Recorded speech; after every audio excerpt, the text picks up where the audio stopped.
Bismillah, Assalamualaikum warahmatullahi wabarakatuh. Kaifa halukum? Bagaimana kabarnya adik-adik yang soleh? Semoga Allah Ta'ala selalu memberikan kesehatan, keselamatan, keberkahan kepada kita semua. Alhamdulillah hari ini kita telah memasuki tema 2 selalu berhemat energi, pembelajaran 1 dan 5. Nah, hari ini kita akan membahas tentang muatan IPS atau ilmu pengetahuan sosial. Alhamdulillah di materi sebelumnya kita telah membahas tentang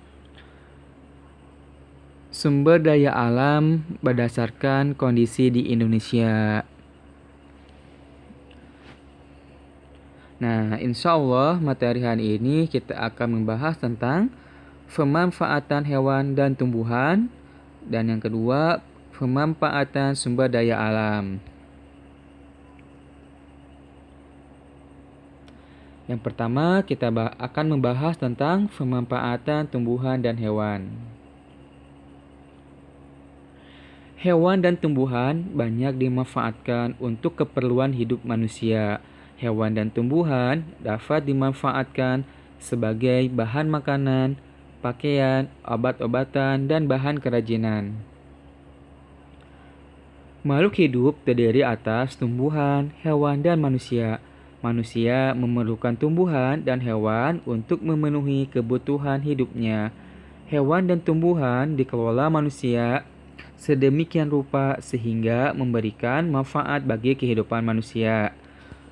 Nah, tumbuhan dan hewan ini merupakan sumber daya alam hayati.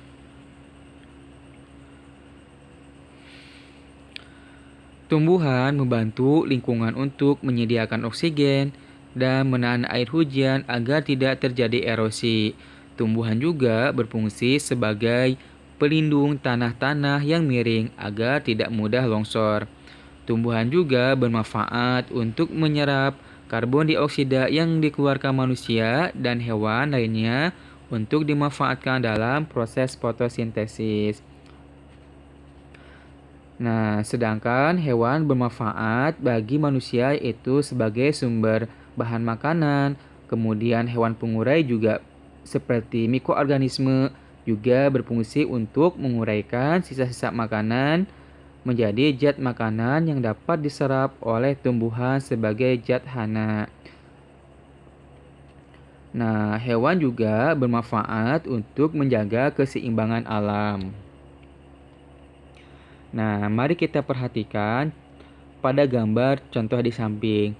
Nah, contoh gambar di samping merupakan tanaman dan tumbuh-tumbuhan yang dimanfaatkan oleh manusia untuk tanaman obat, sumber makanan. Nah, pada gambar di samping terdapat ada jahe. Jahe merupakan tanaman obat. Kemudian sirsak juga sama, tanaman obat juga, namun bisa digunakan sebagai sumber makanan bagi manusia juga.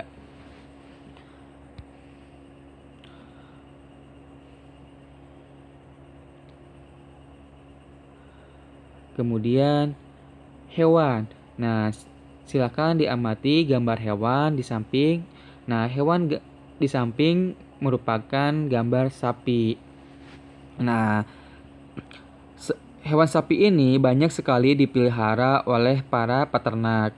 Nah, sapi ini bermanfaat untuk sebagai bahan makanan, juga dimanfaatkan sebagai tenaga untuk menarik gerobak dan membajak sawah.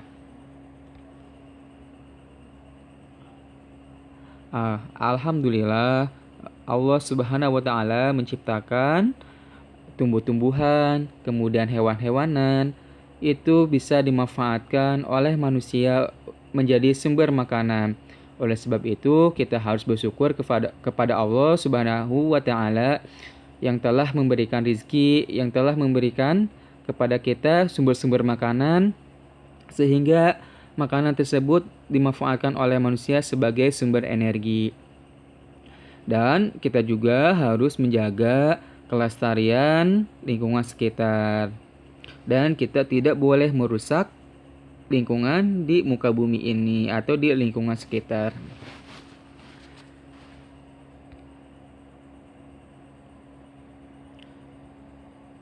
Yang kedua, pemanfaatan sumber daya alam. Nah, seperti kita ketahui, sumber daya alam itu ada dua macam, yaitu sumber daya alam yang dapat diperbaharui dan sumber alam yang tidak dapat diperbaharui. Nah, yang dibahas sekarang ini itu sumber daya alam yang dapat diperbaharui juga dan tidak dapat diperbaharui juga. Bagaimana sumber daya alam tersebut dapat dimanfaatkan oleh manusia di dalam kegiatan sehari-harinya. Yang pertama, contohnya misalkan kegiatan pertanian padi. Kegiatan pertanian padi ini membutuhkan sumber daya alam seperti matahari, air, tanah, kotoran hewan, dan kerbau.